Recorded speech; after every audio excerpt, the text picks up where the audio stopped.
any type will do. We need some melted white chocolate. We also need some chopped nuts. If you have a nut allergy, you can use Rice Krispies.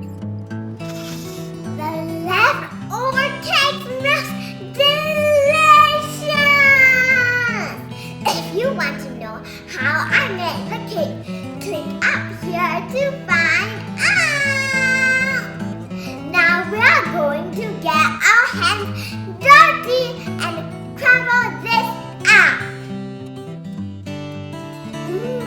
Cake delicious, but don't tell mommy.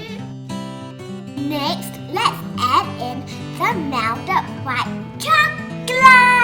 For a little difference, we will put the chopped nuts into the cake crumbs to give it a little crunch.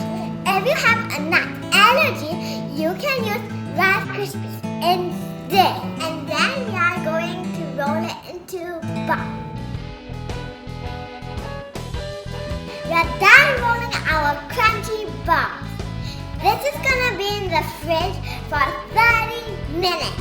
The cake pops are out of the fridge. So now let's get decorating.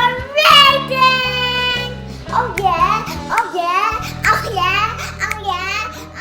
We need some mini ice cream cones, melted white chocolate mixed with food coloring, and an assortment of sprinkles. To make these mini cones, you just need a regular cone and cut off the top. And then it becomes a mini cone just like this. First, put a spoonful of the melted chocolate onto the baking paper. Second, dunk the cake bowl